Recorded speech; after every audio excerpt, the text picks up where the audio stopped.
Bon salut, si tu aimes la pêche, tu es vraiment à la bonne adresse.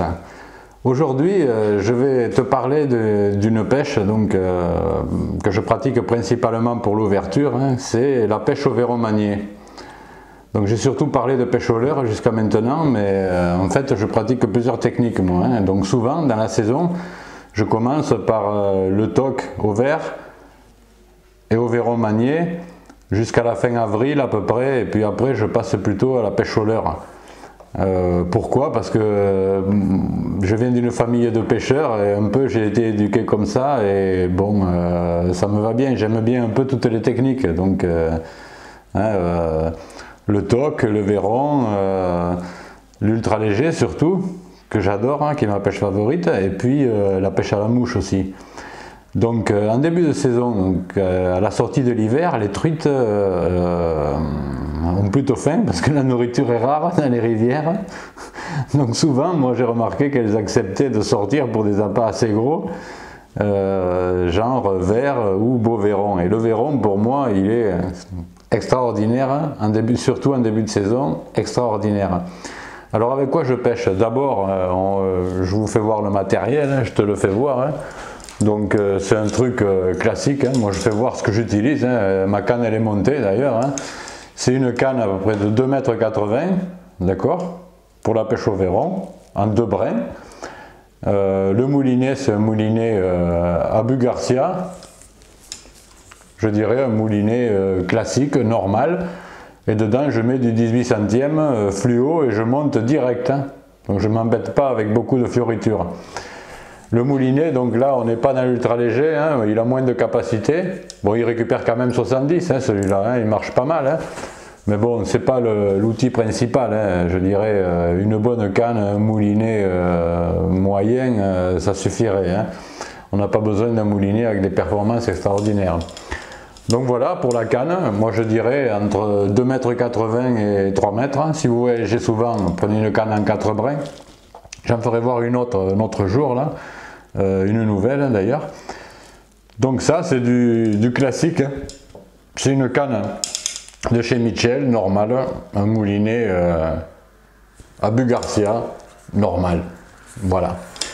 Ensuite au niveau des montures, moi j'en utilise deux, principalement, donc j'utilise une monture articulée, donc là, vous pouvez la voir là, j'espère que le plan va être bon. Donc avec un plomb en tête, une petite spirale qu'on enfonce dans le verron, on visse le verron dedans en fait, un petit fil de cuivre pour le faire tenir et un triple qu'on lui met à peu près sur le dernier tiers du corps. Voilà. Donc ça c'est une monture avec plombée en tête qui a tendance à aller directement vers le fond assez vite, elle permet de pêcher des endroits assez profonds. D'accord ? Et j'en utilise une autre moi, qui est la monture planante, celle-ci, donc où c'est un plomb qu'on enfonce dans le verron, et ensuite on fixe deux triples, un qui est vers la tête et un presque vers la queue, d'accord. On peut en mettre un, on peut en mettre deux, de triples, on peut se bricoler bien sûr ces montures soi-même. L'avantage de la planante, c'est qu'elle coule lentement en imitant un verron à l'agonie, d'accord. Alors, moi je vous présente les deux principales, après j'en ai bricolé d'autres, quelquefois avec un hameçon simple, plombé en tête, où j'enfile simplement le verron. Bon, chacun a ses petits trucs, mais disons, dans le commerce on trouve très bien ou ça, et là vous avez à peu près de quoi pêcher partout, je dirais.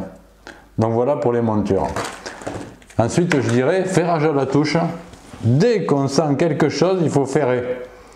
Parce que les truites des fois se piquent et elles relâchent. D'accord? Et il faut ferrer, moi je dis ferrer à la touche tout le temps, parce que les truites qui ont tendance à engamer, après vous aurez des problèmes pour les relâcher. Donc on peut en prélever quelques-unes, mais enfin il faut y aller mollo de nos jours. Donc je dirais, voilà, ferrer à la touche. De toute façon, ferrant à la touche, vous en raterez moins, premièrement, et deuxièmement, vous aurez des facilités pour les décrocher et les relâcher.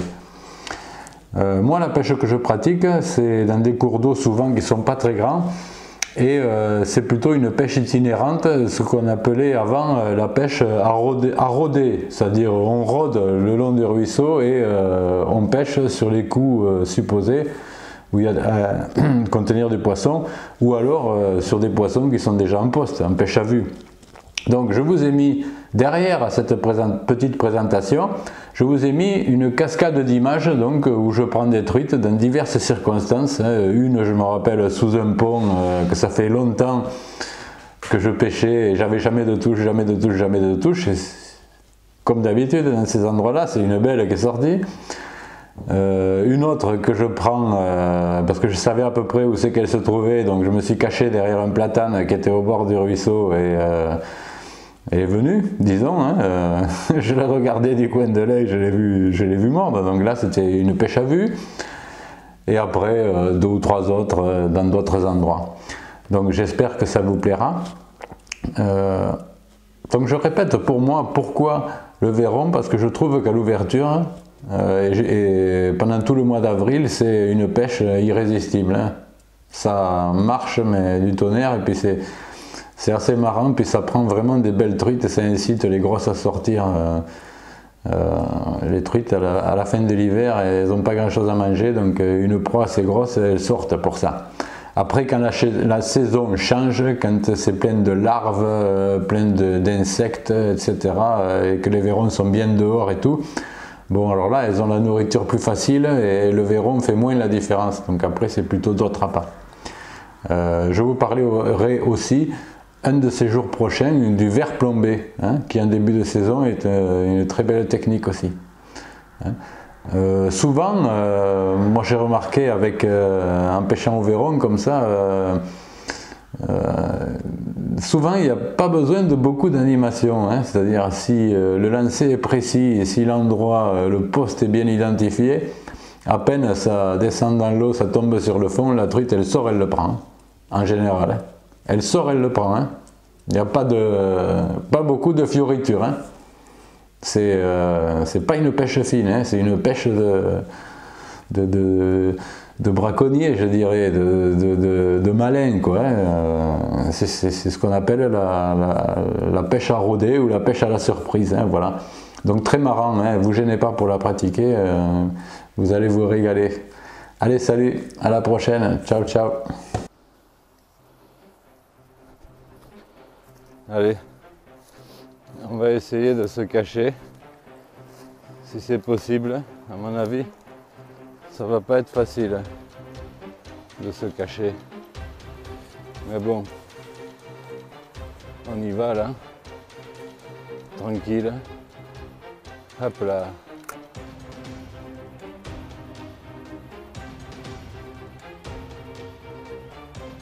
Elle est venue.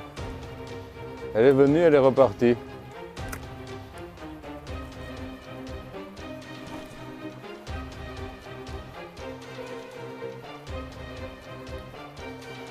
Elle est venue, elle est repartie, la coquine.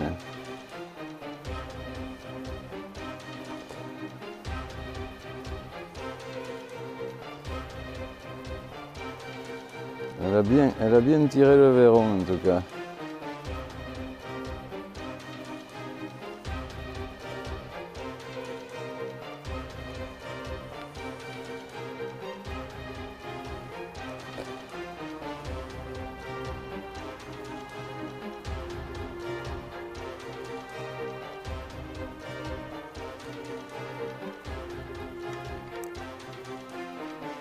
J'espère qu'elle va revenir. Elle est belle celle-là. Hop là.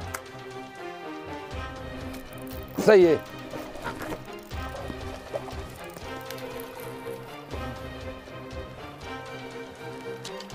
Hop là. En direct, ben elle est là. Voilà. Elle est là, elle est bien là.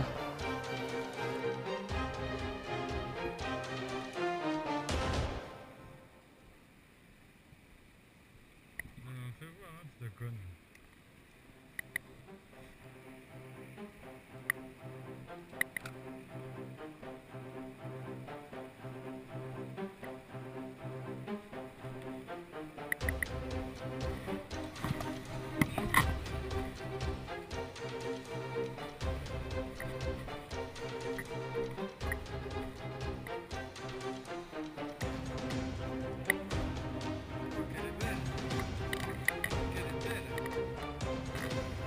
là-dessous.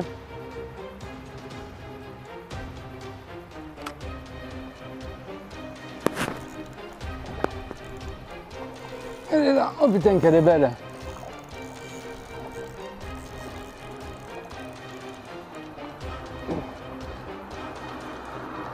Putain qu'elle est belle, je sais pas si vous la voyez là.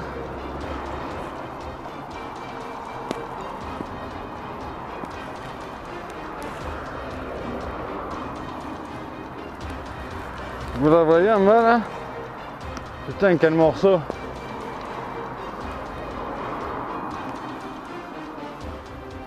Je sais pas si je vais la lever. Je sais pas si j'arrive à la lever.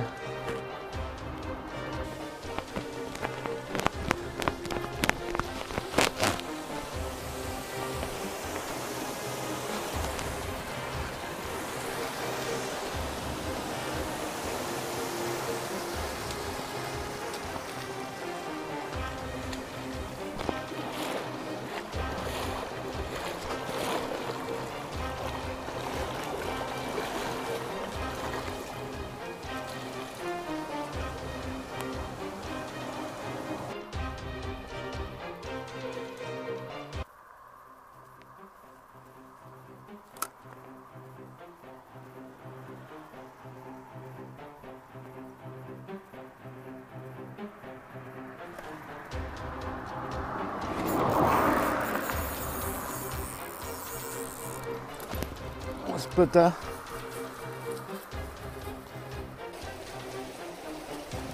On va essayer de bien faire repartir dessous.